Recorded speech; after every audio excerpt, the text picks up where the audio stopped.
Hello, how y'all doing today? My name is Bernie Thompson, and today we're here to take a look at a 2017 Ford F150. This F150 has a 3.5 V6 engine that has an engine noise. So the shop went ahead and they put new phasers and a chain on it in an attempt to fix this noise.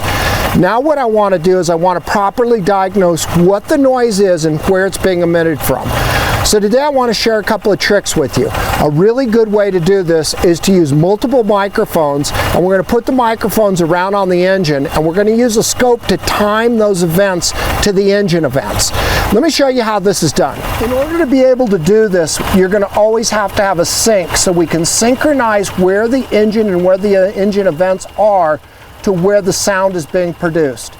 So first off, I've got my number one lead, the yellow lead, onto the number one ignition coil. That gives me a synchronization for the sound. I have the channel 3 green connected to bank 2. I have channel red, channel 2 connected to bank 1, and I have channel 4 connected to the front cover.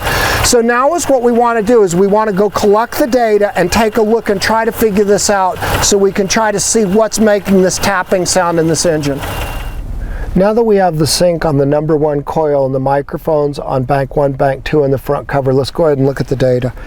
So we want to go to measure and deep record. We want to just go ahead and get a little bit of the data, and then we want to take our zoom window and we want to come in here and take a look at what it is.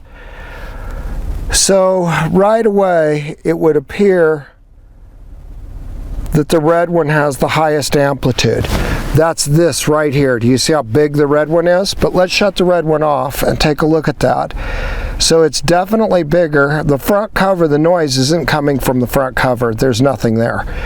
I've got some noise on the bank 2, but bank 1 has got the knock. That's the knock right there. So what I want to do now is I want to go ahead and I want to take the cursors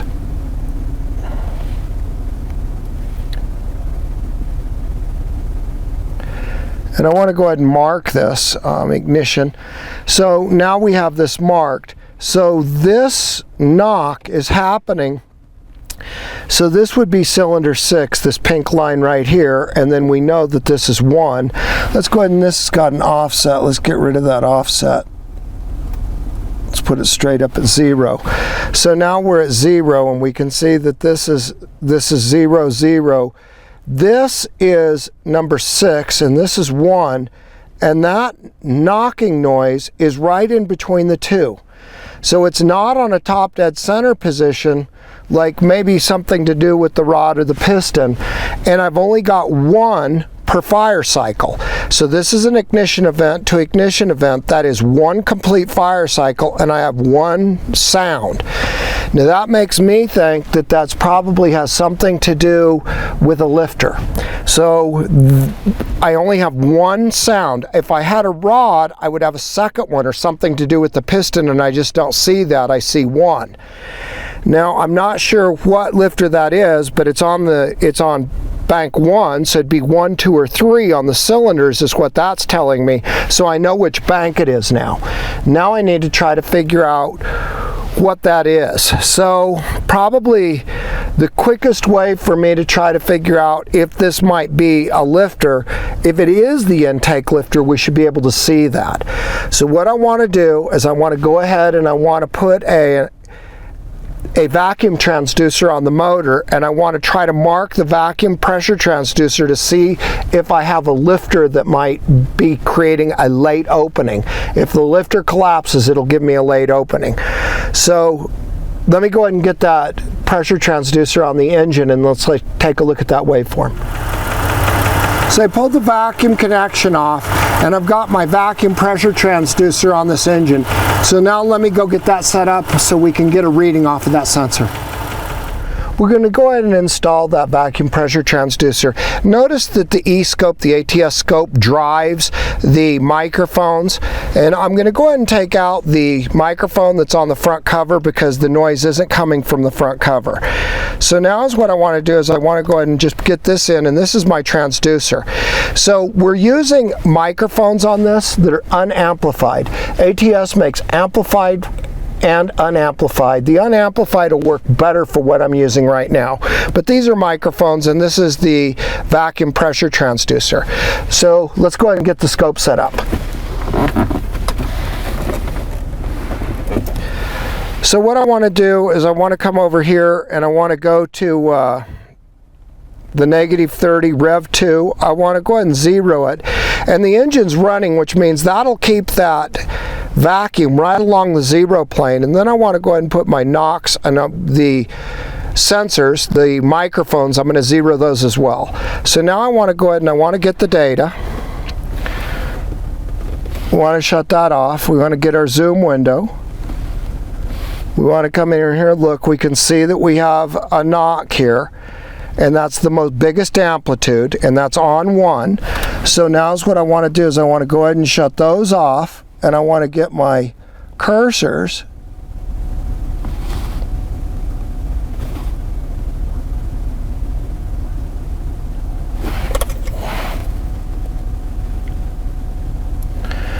And then we're going to go ahead and mark this.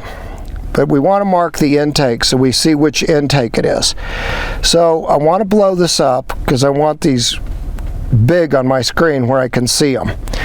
Okay, so we'll go ahead and we'll turn off this, and now we can see that each one of these is a pull. If we want to see which one went to each cylinder, we'll just remark it. So this is a pull, this is a pull, this is a pull. So if the ignition event was from here to here, one fire cycle, we would go halfway through, and now this pull right here goes to the number 1. Now, first thing I'm going to look at is these bottom drops. And I'm looking for a drop that's way lower, that goes further down. Let me explain. If I have a lifter and the lifter the cam starts to roll up and it starts to move the lifter, but I'm not hydraulically locked anymore because it's leaking. The lifter starts to move up, but I'm not moving the valve. Now the cam lobe has a clearance ramp where it takes out the clearance. So when I've seen lifters that have collapsed, they'll start to come up and they're not moving, and now the clearance has been taken up, and now all of a sudden when I bottom and since I don't have fluid in there, I have a really fast movement. And what that does is it opens the valve late and it has a bigger drop. So I'm looking for one of these points to be late, a little late, and I'm expecting a larger drop. And that's when it's on an intake. If it's on an exhaust, it's much harder to find that. So what I want to do now is I want to take this grid and I want to shift it over. So we're going to do that.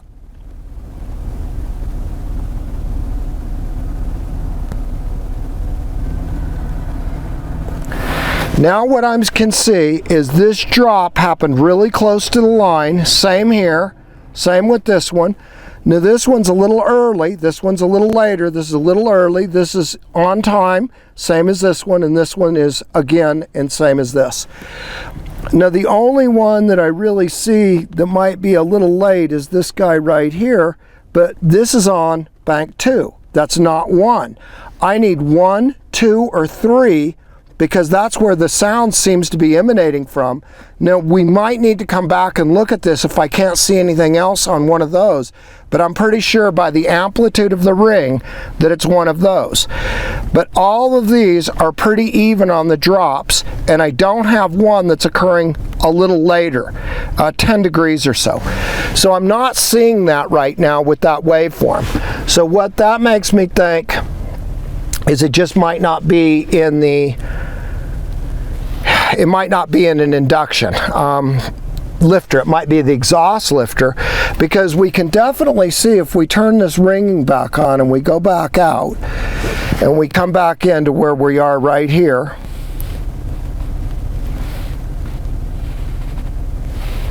I've got one bigger ring right here, and I got a ring here too, but this is the bigger, wider, more amplitude type of ring. We can see how much higher these, and I've got a bunch of them doing it. I think that's my noise that I'm looking for, and I think it's on bank 1. So the next thing I want to do is I want to go ahead and I want to unplug one coil at a time and just see if I can hear any difference. I've seen some times where it is in a rod, and I don't think it is in a piston or rod at this time, because this is one time. Usually when I see a piston, slap, rod, pin, whatever, I have two that occur. I only have one. That makes me think that's a lifter, and I don't think it's on the intake. So now I just want to eliminate the rod, and then that would make me think more that it's on an exhaust, and then we'll use an exhaust pressure transducer and we'll try to match it with it running to see if we can see any variations there. So let's go ahead and unplug coils and see what we get. I'm going to go ahead and unplug the coils. I'm going to start at 1 and we'll just go right down the banks. I have no sound change at all, just like what we'd expect. The sound changed. I don't know if you guys can hear that.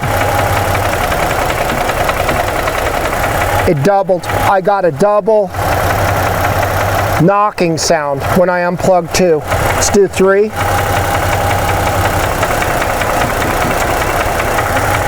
No sound difference. Let's do 4.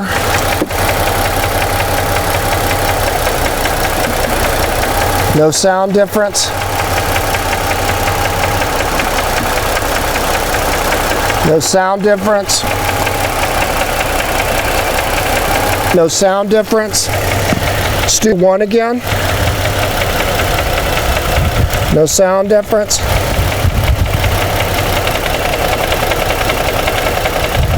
I definitely have like another sound in that motor when I take 2 off.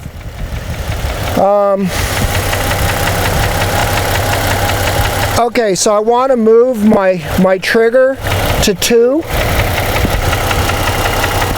I want to get in with 2 back here. And now what I want to do is I want to unplug 2, and I want to go look at the scope. So let's go check the scope. Now we have the trigger on the ignition pulse for 2. Let's go ahead and get that data.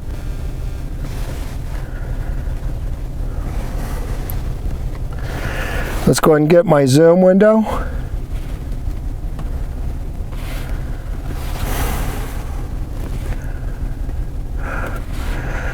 Now I have two triggers hitting here, or sensors.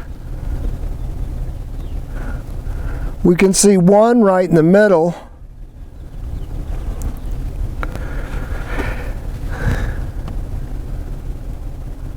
We have two, and that's what I hear. It sounds like it doubled. So what I want to do is I want to come in here.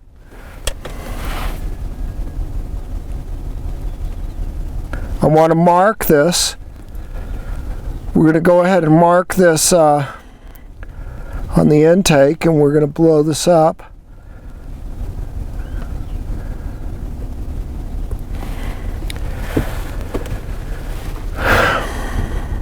Got something here too. It definitely changed. And I definitely got it right here and right here, and they both got way bigger here. Okay, so now I'm going to change that. I want to go to the strokes. So now this is the top dead center, so this is the power stroke. The piston is moving down. Now this is the exhaust. I come up to top dead center. I'm going back down here. I'm going back up. Now that's a big one and that's a big one. You can see how much wider they ring and the amplitude is higher. Let's go ahead and shut this other stuff off so it's easier to see this. Okay, the only thing I can think the difference is right here is the piston is going down and the piston is going down. Now when I get stuff where the piston is moving down and I get a knock, that has something to do with the piston. That's a piston pin or rod bushing. It's something to do with the pin or the piston. And when I see them moving down, when you go up, the piston pin is loaded and they don't make noise. When they come back down, that's when I see piston pins make noise. They're on the downward side.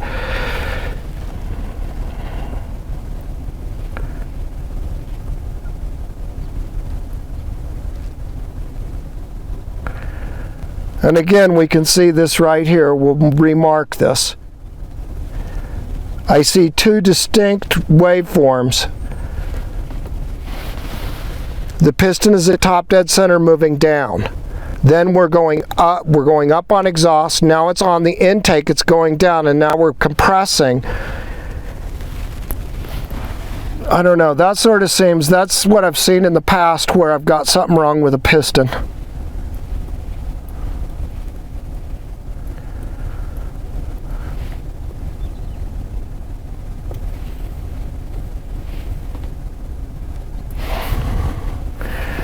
I mean, it's just clear that I got two marks there. So let's go ahead and mark it again so I can show you what we're looking at.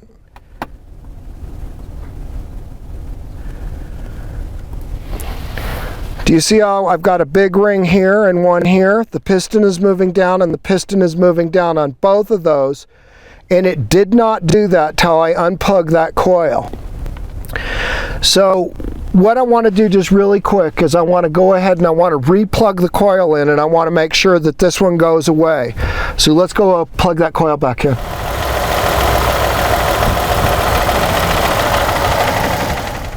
Okay, so I've plugged the number 2 coil back in, but I'm still using it as my trigger mechanism. Let's just get a little data. I only have one. Let's zoom in and look at this again. And that's just like what it sounds like. It sounds like I get a double noise when I take the spark away. And it doesn't have a fire cycle. It's not firing that cylinder. So let's just look at this. So the piston is moving down on the power stroke. It's moving up on the exhaust, down on the intake, and then up. So that's definitely having a problem when the piston is moving down, and we can see that this knock went away and this one is still present. Okay, so in my experience, when I've seen stuff like this before, this is some type of a piston problem. So what I want to do is I want to go ahead and I want to pull the coil and the spark plug, and I want to just look at the cylinder to just see if I can see anything or not, just to have some more confirmation. So let's go ahead and get that plug out and take a borescope into the cylinder and see what we have.